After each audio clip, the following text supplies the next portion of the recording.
AITA for writing an O on the waiver my mom hid under my plate at Grandma's funeral. My name is Tessa, I'm 32, and I live in a small apartment in Portland, Oregon, where my kitchen table is also my desk, my laundry folding station, and occasionally my place to cry into cold takeout. I work as a claims coordinator for a regional insurance company, which means I spend most days reading fine print and listening to people explain why paperwork should not apply to them.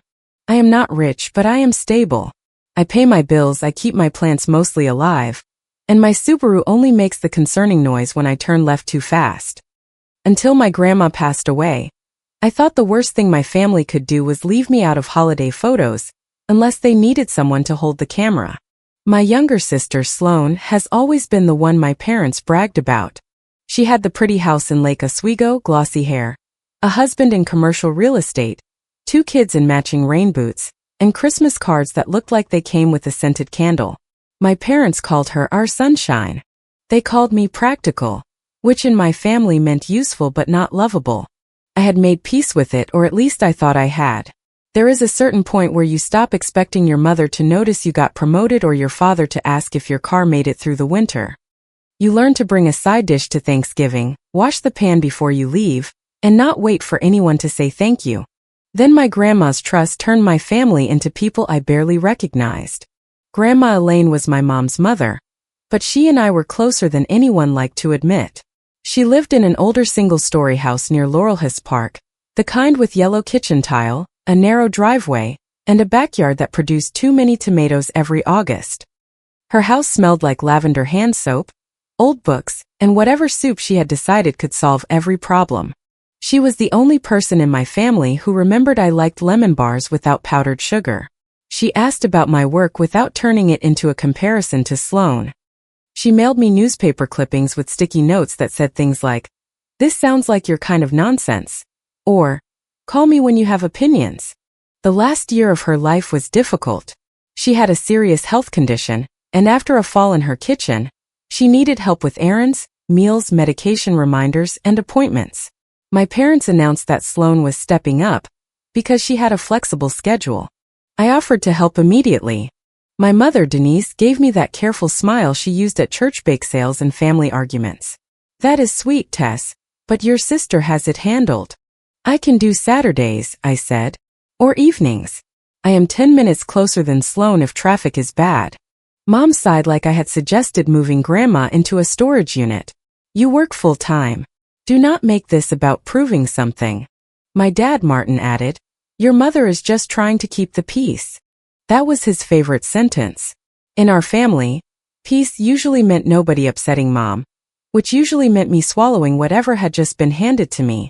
So Sloane became the public face of Grandma's care. She posted a photo of herself holding Grandma's hand with the caption, "Honored to care for the woman who taught us grace. Family is everything." Mom shared it within 3 minutes. I saw it while eating leftover pad thai at my kitchen table beside a stack of claim files and a pothose plant I had been trying not to kill. I stared at the picture longer than I should have because Grandma looked smaller than she had the last time I visited. Her cardigan hung loose at the wrists. Her smile looked tired. I texted Sloane, "Me, do you need help with Grandma this week? I can pick up groceries."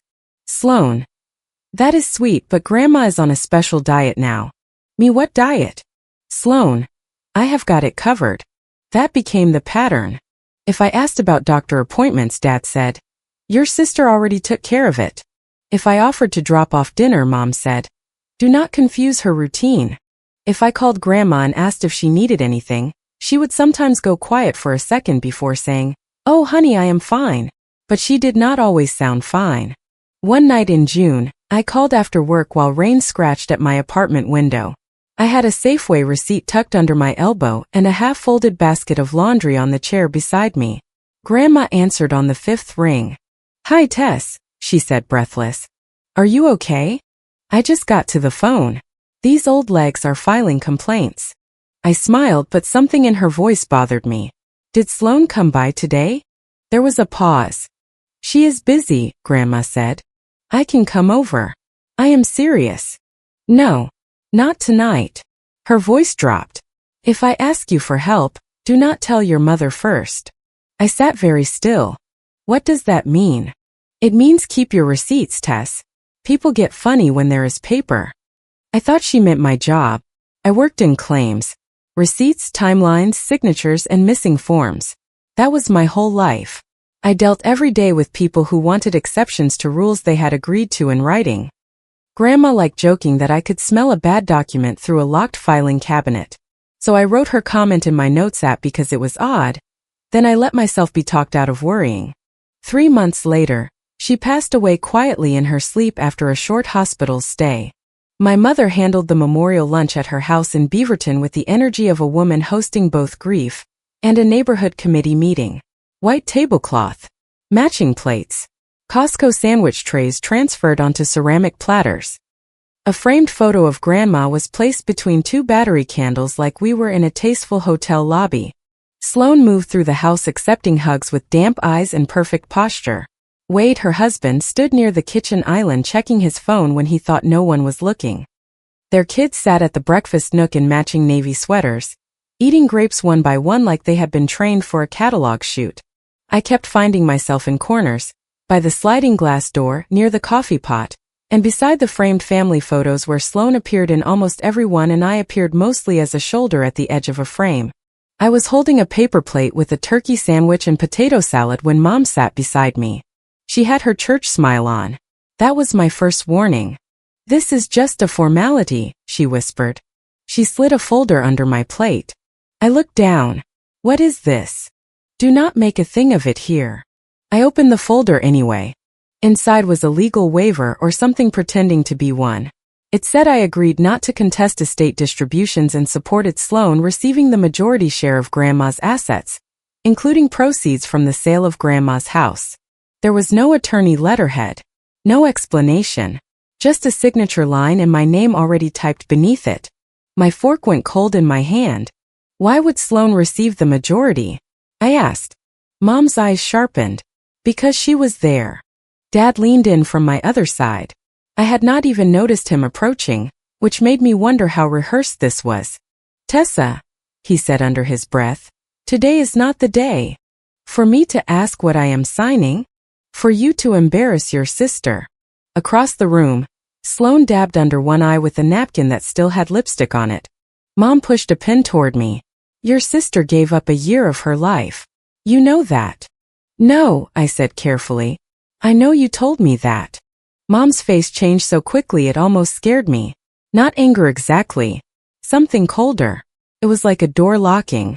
"You always have to make things harder than they need to be," she said. I looked back at the waiver. My hands were steady, which surprised me.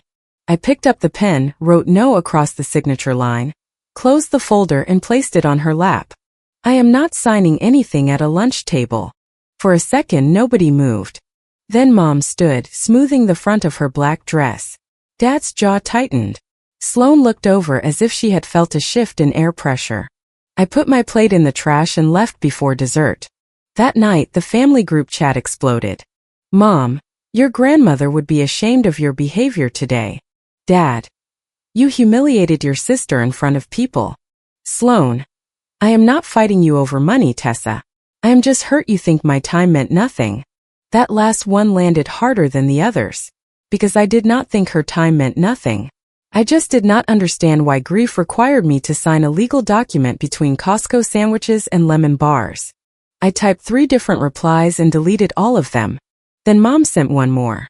"Mom, we are handling this as a family. Please do not force us to involve attorneys." That was when my chest tightened in a different way. Because if there was no problem, why were attorneys a threat? The next morning I called Mom while standing barefoot in my kitchen, waiting for coffee to drip into a chipped mug Grandma had given me. It said "Big Deal" in faded blue letters. "I need Grandma's estate attorney's contact information," I said. Mom exhaled sharply. "There is no need for you to bother Marcy." So there was a Marcy. "We are handling it as a family," she continued. That phrase does not answer my question. "Tessa." "Mom." A long pause followed. I could hear dishes clinking on her end. She was probably cleaning a spotless kitchen just to have something to do with her hands.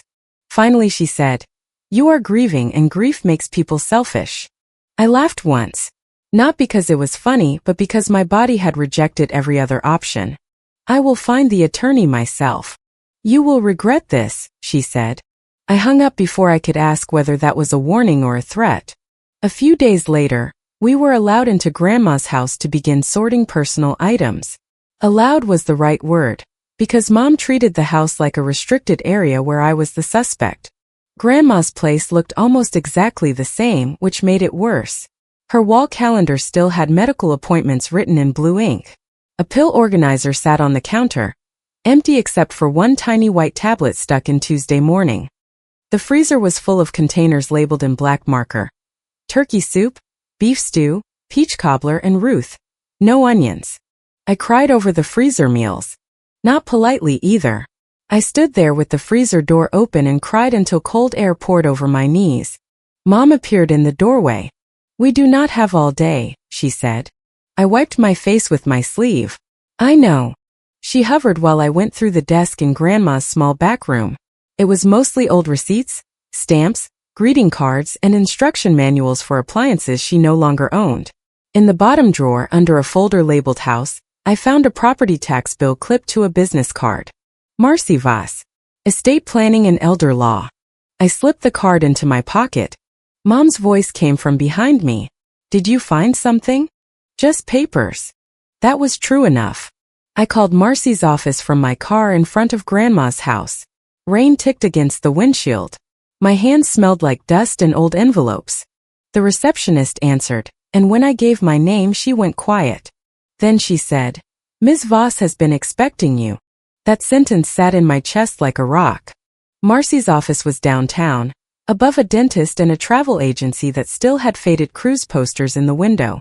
The waiting room had bad coffee, framed certificates, and 2 raincoats dripping into a plastic tray near the door.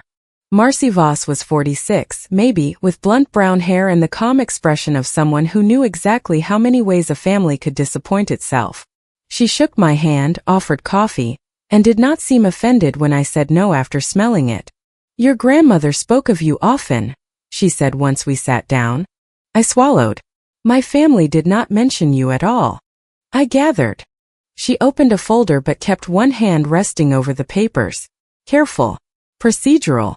Your grandmother had a trust, not simply a will, she said. The house, a modest investment account, and personal property are included. The initial distribution was equal between you and your sister. Initial. There are conditions. What conditions? Marcy studied me for a moment. I am not able to discuss all details until the formal meeting with interested parties. But I can tell you this. You should not sign anything your family gives you outside this office. The floor tilted a little. They tried to make me sign a waiver at the memorial lunch. Her mouth tightened almost imperceptibly. Did you? I wrote no on it. For the first time, Marcy almost smiled. Good. When I got home, I did what I do at work when a claim starts smelling wrong. I built a timeline. I took out my scratched laptop, opened a spreadsheet, and started with February, Grandma's fall. March, Sloane's Facebook post about caregiving. April. Grandma said she had switched pharmacies, but Mom told me not to pick up medication because Sloane had it handled. May Grandma miss my birthday call for the first time in my life. June. If I ask you for help, do not tell your mother first. July. Sloane posted photos from a spa weekend in Bend, the same weekend Mom said she was exhausted from Grandma's appointments. August.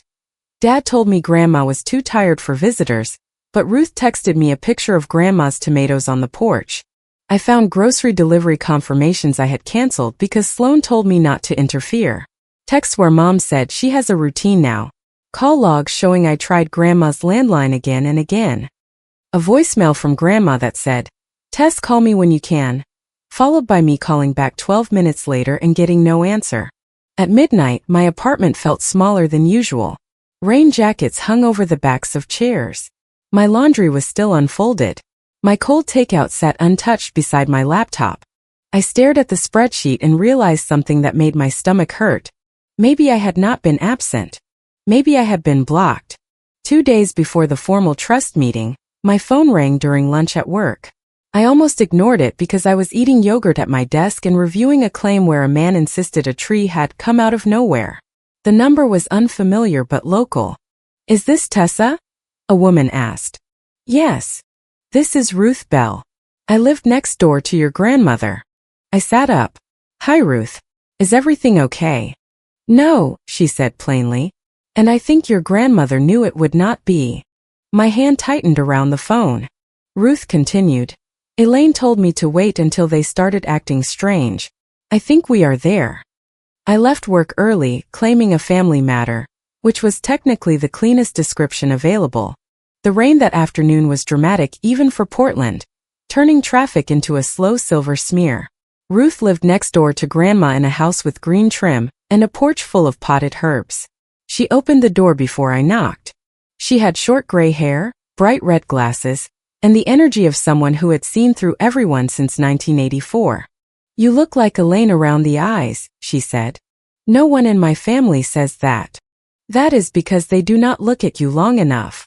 I did not know what to say to that, so I followed her inside. Her kitchen was warm and smelled like coffee and cinnamon. On the table sat a manila envelope and Grandma's small metal recipe box, the one with painted strawberries on the lid.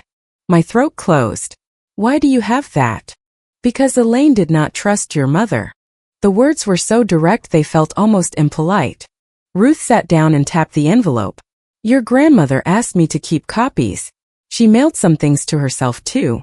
Said dates matter. I told her that sounded dramatic. She told me drama was just documentation nobody liked. I let out a broken little laugh. Inside the envelope were copies of bank statements, handwritten notes, printed emails between Grandma and Marcy, and a letter addressed to me in Grandma's careful handwriting. Ruth watched me open the statements first. Grandma had created a care account with $48,000 from a matured CD. The purpose was clear from the notes attached. Aids, medical transport, housekeeping, meals, medication delivery, and anything needed to keep her safe at home. Sloan had been given limited access to manage payments. First, the withdrawals looked normal. Home care agency, pharmacy, grocery delivery, medical transport. Then they did not. A boutique clothing store in Lake Oswego, a resort deposit in Bend, a private school fundraiser, a $2,900 payment to a credit card in my mother's name, multiple Venmo transfers to Wade with cheerful labels like weekend, catch up, and one stupid little champagne emoji. My hands went cold. There were caregiver invoices that did not match withdrawal dates. Transportation charges for appointments Grandma's calendar showed had been canceled. Notes in Grandma's handwriting, shakier as the months went on. Asked Sloan why caregiver did not come Tuesday. She said agency confused schedule. Ruth brought dinner again. Must reimburse her. Denise says I am confused. I am not confused.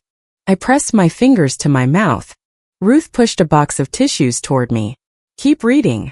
The last note was written on the back of an envelope. If they tell Tessa she did not help, remember they blocked her. For a few seconds I could not breathe right. All year, a part of me had carried the shame of not doing enough. I had replayed every missed call, every accepted excuse, every time I let Mom tell me Sloan had it handled. I thought maybe I had been too cautious, too busy, too willing to be pushed aside. But Grandma had known. She had seen it while it was happening. I opened the letter. If you are reading this, then I am gone, and your mother is probably acting like a disappointed queen. I am sorry for that. I am sorry I did not fix more while I was here. You have always been the one who notices when numbers do not add up, and when people say simple, because they mean do not look. I need you to look. I made choices in my trust to protect you, not because you need protecting from life, but because you may need protecting from family. That is an ugly sentence. It is still true. Do not let them tell you that you were not there. You called. You offered. You came when they let you. Ruth knows. Marcy knows. I know. Do not sign anything Denise hands you. Love, Grandma. I folded the letter carefully because my hands had started to shake. Ruth's eyes were wet behind her red glasses, but her voice stayed firm. Elaine knew you would look for the paper. She said you were the only one in that family who reads before signing. My first instinct was to call my mother and scream until my throat tore. My second instinct was the one that saved me. I scanned everything at a copy shop on the way home. I saved the files to my laptop, a flash drive, and a cloud folder. I emailed Marcy and said Ruth had given me documents Grandma intended for the trust file. Marcy called 11 minutes later. "Bring them in tomorrow morning," she said. "Is this enough to do anything?" "It is enough to require answers." That night Mom called 3 times. I let it go to voicemail. The first message was tight and polite. "Tessa, we need to talk before Friday." The second was sharper. "Ignoring me is immature." The third was soft, which made it the worst. "Honey, I know you feel left out, but punishing Sloan will not bring your grandmother back." I stood in my kitchen listening to that one twice. Then I made tea, opened my spreadsheet, and added a new tab called Care Account. The next evening, Mom invited me to dinner to clear the air. I knew it was a trap. I went anyway. Not because I wanted reconciliation, because people get careless when they think you are still trying to be loved. Mom made chicken piccata, which was Sloane's favorite. She used to tell me it was too fussy when I asked for it on my birthday. The dining table had cloth napkins and the good water glasses. Dad had opened a bottle of expensive sparkling cider he kept calling just something simple, even though the label looked premium. Sloane arrived 10 minutes late in yoga pants that probably cost more than my electric bill. Wade came with her, jaw tight, phone in hand. He barely looked at me. Sloane hugged me in the entryway like we were on camera. "I hate this," she whispered. "I hate that money is making us weird." I almost laughed into her perfect hair. Money was not making us weird. Money was making them honest. Dinner started with small talk so brittle it practically snapped in half. Mom asked about my job, which she only did when she needed to appear warm. "Are you still doing insurance things?" she said. "Still reading forms people wish did not exist," I said. Dad coughed into his napkin. Sloane took a careful sip of her drink. After the plates were cleared, Dad folded his hands on the table. "Your mother and I think the cleanest solution is for you to accept a smaller cash amount and let Sloane handle the house sale." There it was. "How much smaller?" I asked. Mom leaned forward, her voice gentle. 10,000. I stared at her. Grandma's house was worth around $620,000. Maybe more, depending on repairs and the market. 10,000, I repeated. "That is fair considering your sister's sacrifices," Mom said.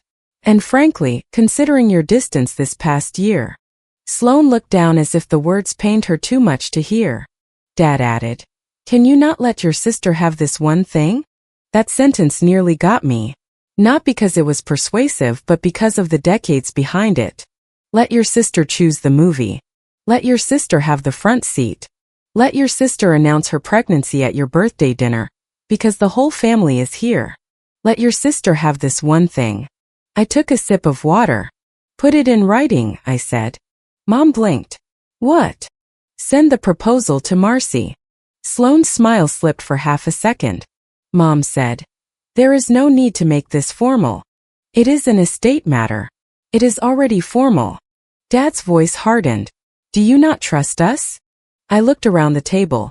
At my mother's pearl earrings, my father's clenched napkin, Sloane's careful wounded face, and Wade's thumb moving anxiously over his phone. "No," I said. "I do not." Nobody spoke for the rest of the meal. The formal trust meeting happened the following Friday at Marcy's office. Portland had delivered another gray, wet morning, and everyone arrived with damp coats and bad moods. Mom wore pearls and a navy dress, like she was attending a hearing about someone else's lack of character. Dad looked exhausted. Sloane wore a cream sweater and carried tissues.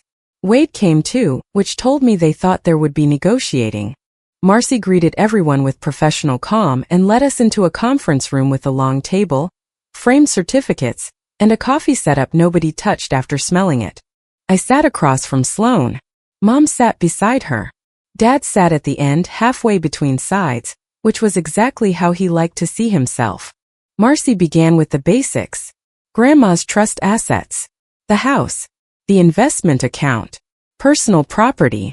The care account, which had to be reconciled before distribution. Mom shifted slightly at that phrase.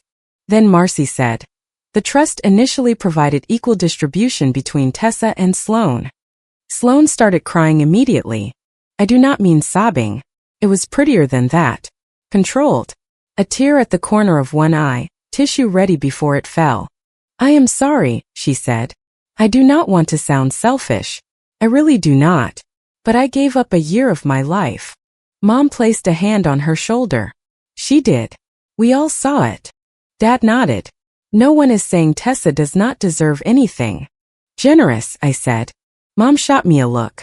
Marcy glanced down at her folder. Actually, Mrs. Porter, that is one of the issues Mrs. Whitaker anticipated. The room went quiet. Grandma's last name had been Whitaker. Hearing it in that room made her feel suddenly present, like she had pulled up a chair with her cardigan and her sharp eyes. Marcy continued. 3 months before her passing, Elaine amended her trust.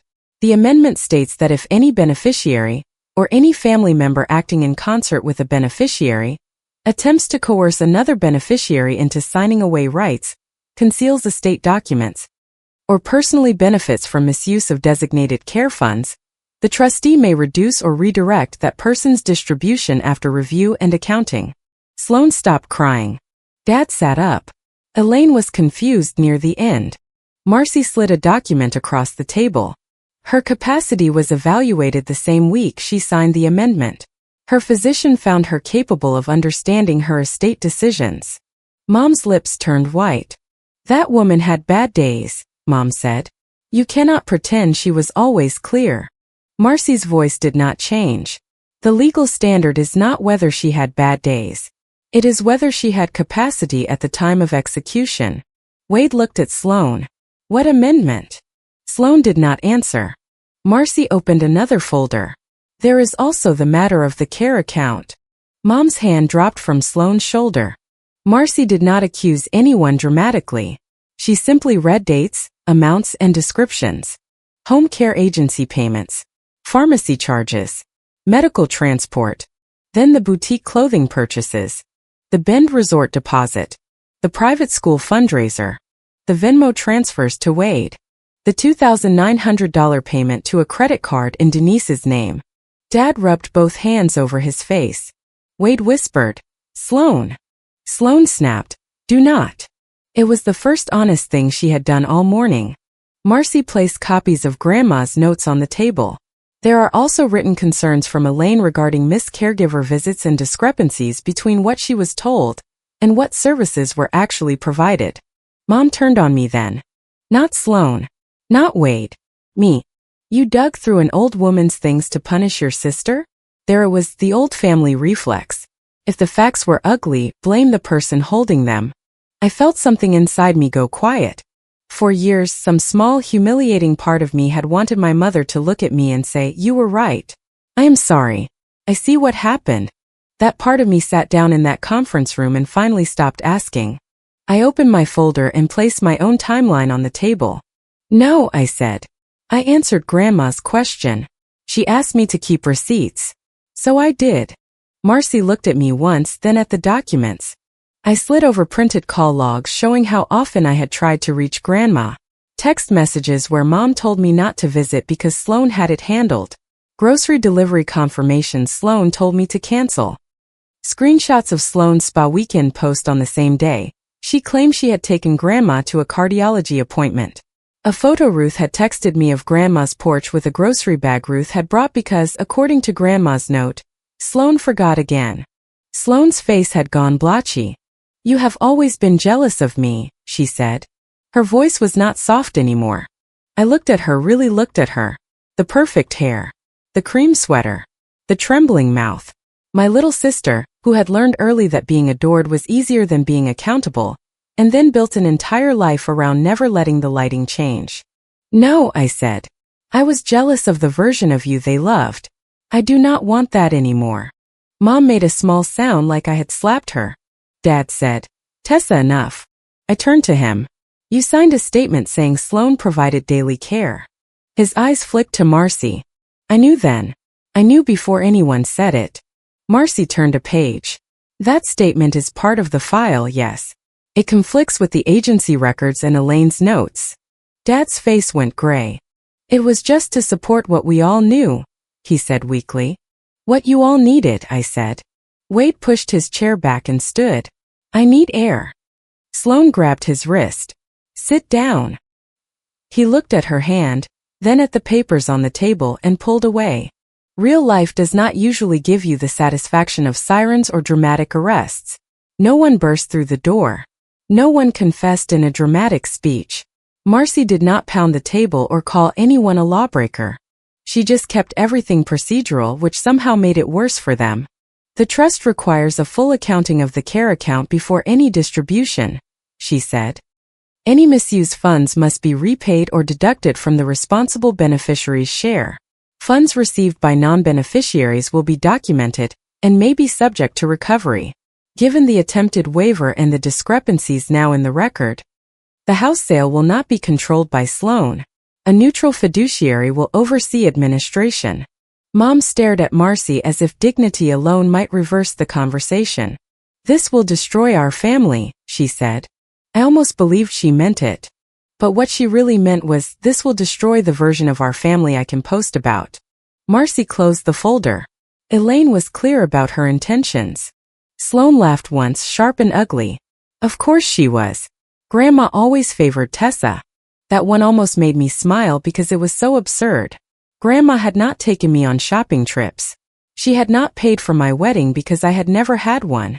She had not shown me off to friends or framed my Christmas cards. She had loved me in quieter ways. Soup, newspaper clippings, phone calls, a mug that said big deal. She did not favor me, I said. She trusted me. No one had an answer for that. The months after were quieter and nastier than the meeting. Marcy's office requested records. The fiduciary reviewed the care account. Sloan had to explain charges she had never expected anyone to question. Some she called mistakes. Some she called reimbursements. Some she blamed on Wade, until Wade provided his own records showing he had asked where the money came from, and she had told him it was family help. The resort deposit had been for a weekend Sloan posted as a much-needed reset after caregiving. The boutique purchases became clothing for meetings about Grandma's care, which even her own attorney must have hated saying. The payment to Mom's credit card was described as repayment for household expenses, except Mom could not produce matching receipts. Dad's false statement about Sloan providing daily care became part of the trust file. He sent one email through Marcy saying he had relied on Denise's understanding of events. Mom did not speak to him for a week after that, according to an aunt who accidentally texted me instead of her sister. Sloan's share was reduced substantially after the accounting. The misused funds were deducted. The portion connected to coercion and concealment was redirected under Grandma's amendment. I received the house. Not because Grandma loved me more. That is what Mom told people, of course. She posted a vague Facebook status about greed wearing a familiar face and how grief reveals character. Her church friends left comments with praying hands. One cousin messaged me privately and asked, "Is there more to this?" I sent back yes and nothing else. I did not owe everyone the file. Sloan's perfect life cracked in public. Wade moved out for a few months to an apartment near his office. Their Lake Oswego house, the one with the kitchen island big enough to land a helicopter on, went on the market quietly. I heard from my aunt that Wade had been underwater on a failed development deal, and that the inheritance had been part of their plan. That phrase stayed with me. Their plan. I wondered when I had become an obstacle instead of a person. Mom stopped calling. Her emails began with "for legal purposes" and ended with "no sign-off." Dad sent one text after the final distribution was approved. "Dad, I hope you are happy."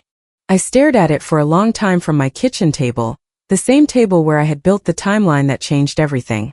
Rain tapped the window. A pile of clean laundry sat beside my laptop. My dinner was a bowl of cereal because I had forgotten to buy real food. I typed back, "I am not happy. I am free." He did not reply. I moved into Grandma's house 6 months later. It was not the movie version of inheriting property. The roof needed work. The bathroom tile was an aggressive shade of salmon. The first week I lived there, the dishwasher made a sound like a raccoon trapped in a mailbox. Every closet contained at least one mystery object, including a box of curtain rods, 3 broken umbrellas, and enough spare buttons to repair the wardrobe of a small theater company. But it was mine. The first morning, I made coffee in Grandma's yellow kitchen, and opened the back door to the little yard where she used to grow tomatoes. The air smelled like wet soil and old leaves. My boxes were everywhere. My raincoat hung over one of her chairs. My laptop sat on her kitchen table, which had become my desk, because apparently that was just who I was in any house. Ruth came over around 10 with a plate of lemon bars. No powdered sugar. She set them on the counter and looked around. Elaine would like seeing you here. My throat tightened. I hope so. She would, Ruth said. That woman was many things. Confused was not one of them. I laughed, and for once it did not break in the middle. I kept the recipe box on the kitchen shelf. Inside, I left Grandma's notes, her letter, and copies of the records. Not because I wanted to keep reliving it, but because there are some truths you preserve when everyone else works so hard to sand them down. I added one note of my own on a plain index card. Being difficult was just what they called me when I stopped being useful. I do not talk to Sloan anymore. My parents still tell people I tore the family apart over money. Maybe that is easier than admitting the family was already broken, and I was just the first person to stop decorating the cracks. Sometimes I still miss the family I wanted. Not the one I had exactly, but the one I kept hoping might show up if I was patient enough, helpful enough, and quiet enough. That feeling comes less often now. When it does, I make coffee in Grandma's kitchen, water the stubborn tomato plants Ruth helped me replant, and remind myself that wanting people to love you properly does not obligate you to let them take advantage of you politely. Grandma left me a house, but that was not the real inheritance. The real inheritance was proof. Proof that I was not crazy. Proof that I had tried. Proof that love does not require silence. And proof that sometimes the person everyone calls selfish is just the person who finally reads the paper before signing. If you liked it, don't forget to leave a comment and support the channel by subscribing. See you in the upcoming stories.